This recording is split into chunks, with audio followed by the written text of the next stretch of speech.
மோசேயின் ஜெபம். அவர்கள் கர்த்தருடைய பர்வதத்தை விட்டு 3 நாள் பிரயாணம் போனார்கள். 3 நாள் பிரயாணத்திலும் கர்த்தருடைய உடன்படிக்கை பெட்டி அவர்களுக்கு இளைப்பாறும் ஸ்தலத்தை தேடி காட்டும்படிக்கு அவர்கள் முன் சென்றது. அவர்கள் பாளையத்திலிருந்து பிரயாணம் போகிற போது கர்த்தருடைய மேகம் பகலில் அவர்கள் மேல் தங்கியிருந்தது. பெட்டியானது புறப்படும் போது மோசே, கர்த்தாவே, எழுந்தருளும், உம்முடைய சத்துருக்கள் சிதறடிக்கப்படுவார்களாக, உம்மை பகைக்கிறவர்கள் உமக்கு முன்பாக ஓடிப் போவார்களாக என்பான். அது தங்கும்போது, கர்த்தாவே, அநேக ஆயிரவர்களாகிய இஸ்ரவேலரிடத்தில் திரும்புவீராக என்று சொல்லுவான். சீனாய் வனாந்தரம் கர்த்தருடைய பர்வதம் என்று அழைக்கப்படுகிறது. இஸ்ரவேல் புத்திரர் கர்த்தருடைய பர்வதத்தை விட்டு 3 நாள் பிரயாணம் போகிறார்கள். 3 நாள் பிரயாணத்திலும் கர்த்தருடைய உடன்படிக்கை பெட்டி அவர்களுக்கு இளைப்பாறும் ஸ்தலத்தை தேடி காட்டும்படிக்கு அவர்கள் முன் செல்கிறது. இஸ்ரவேல் புத்திரருடைய அநேக கிரியைகள் இந்த உடன்படிக்கை பெட்டியை மையமாக வைத்தே நடைபெறுகிறது. இஸ்ரவேல் புத்திரர் சீனாய் மலையில் கர்த்தருடைய மகிமையை கண்டார்கள். அவருடைய சத்தத்தை கேட்டார்கள். அவர்கள் கர்த்தருடைய பர்வதத்தை விட்டு புறப்பட்டு போகும்போது கர்த்தருடைய உடன்படிக்கை பெட்டியை தங்களோடு சுமந்து செல்கிறார்கள். உடன்படிக்கை பெட்டி கர்த்தருடைய பிரசன்னத்திற்கு அடையாளம். இஸ்ரவேல் புத்திரரின் பிரயாணத்தில் கர்த்தருடைய உடன்படிக்கை பெட்டியும் அவர்களோடு கூட போவதனால் அவர்கள் தாங்கள் போகும் எல்லா இடங்களிலும் கர்த்தரோடு ஐக்கியமாய் இருப்பதற்கு வாய்ப்புள்ளது. கர்த்தருடைய உடன்படிக்கை பெட்டி இஸ்ரவேல் புத்திரருக்கு இளைப்பாறும் ஸ்தலத்தை தேடி காண்பிக்கிறது. உடன்படிக்கை பெட்டி அவர்களுக்கு முன்னால் போகிறது. கர்த்தருடைய பிரசன்னம் தங்களோடு கூட இருப்பதை அவர்கள் உணர்கிறார்கள். இஸ்ரவேல் புத்திரர் பாளையத்திலிருந்து பிரயாணம் போகிற போது கர்த்தருடைய மேகம் பகலில் அவர்கள் மேல் தங்கி இருக்கிறது. மோசே இஸ்ரவேல் புத்திரருக்கு வாயாக இருந்து ஊழியம் செய்கிறார்.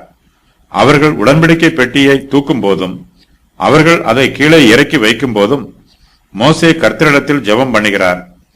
கர்த்தருடைய உடன்படிக்கை பெட்டியானது புறப்படும் போது மோசே, கர்த்தாவே, எழுந்தருளும், உம்முடைய சத்துருக்கள் சிதறடிக்கப்படுவார்களாக, உம்மை பகைக்கிறவர்கள் உமக்கு முன்பாக ஓடி போவார்களாக என்று ஜெபம் பண்ணுகிறார். மோசே கர்த்தரிடத்தில் ஜெபம் பண்ணும்போது உம்முடைய சத்துருக்கள் சிதறடிக்கப்படுவார்களாக என்று ஜெபம் பண்ணுகிறார். இந்த பிரபஞ்சத்தில் கர்த்தருக்கும் சத்துருக்கள் இருக்கிறார்கள். இவர்கள் கர்த்தரை பகைக்கிறவர்கள். உம்மை பகைக்கிறவர்கள் உமக்கு முன்பாக ஓடி போவார்களாக என்று மோசே கர்த்தரிடத்தில் ஜெபம் பண்ணுகிறார். கர்த்தருடைய சத்துருக்களும் அவரை பகைக்கிறவர்களும் வெளிப்படையாகவோ அல்லது ரகசியமாகவோ கர்த்தருக்கு சத்துருக்களாகவும் அவரை பகைக்கிறவர்களாகவும் இருப்பார்கள். அவர்கள் கர்த்தருடைய சத்தியத்திற்கும் அவருடைய பிரமாணங்களுக்கும் அவருடைய நியமங்களுக்கும் அவருடைய ஜனங்களுக்கும் சத்துருக்களாய் இருப்பார்கள். கர்த்தருடைய சத்துருக்களும் அவரை பகைக்கிறவர்களும் சிதறடிக்கப்பட வேண்டும் என்றும் அவர்கள் கர்த்தருக்கு முன்பாக ஓடி போக வேண்டும் என்றும் மோசே ஜெபம் பண்ணுகிறார். இது மோசேயின் விருப்பமும் எதிர்பார்ப்பும் ஆகும். இது மோசேயின் விருப்பம் மாத்திரமல்ல, கர்த்தருடைய ஜனம் எல்லோருமே அவருடைய சத்துருக்களும் அவரை பகைக்கிறவர்களும் சிதறடிக்கப்பட வேண்டும் என்றும் அவர்கள் கர்த்தருக்கு முன்பாக ஓடி போக வேண்டும் என்றும் விரும்புகிறார்கள். அதையே எதிர்பார்க்கிறார்கள். கர்த்தருடைய உடன்படிக்கை பெட்டியானது தங்கும்போது மோசே, கர்த்தாவே, அநேக ஆயிரவர்களாகிய இஸ்ரவேலரிடத்தில் திரும்புவீராக என்று ஜெபம் பண்ணுவார். கர்த்தர் தம்முடைய ஜனத்திற்கு ஓய்வை கட்டளையிடுவார். கர்த்தாவே, இஸ்ரவேலரிடத்தில் திரும்புவீராக என்னும் வாக்கியத்திற்கு இஸ்ரவேல் ஜனத்தாருக்கு ஓய்வை கட்டளையிடுவீராக என்று பொருள். இஸ்ரவேல் ஜனத்தார் பிரயாணம் செய்து களைப்படைந்திருக்கிறார்கள். அவர்களுக்கு ஓய்வு தேவைப்படுகிறது. கர்த்தர் தாமே தம்முடைய ஜனத்திற்கு ஓய்வை கொடுக்க அவர்களிடத்திற்கு திரும்ப வேண்டும் என்று மோசே ஜெபம் பண்ணுகிறார். கர்த்தருடைய பிரசன்னம் இஸ்ரவேல் புத்திரரோடு தொடர்ந்து தங்கியிருக்க வேண்டும்.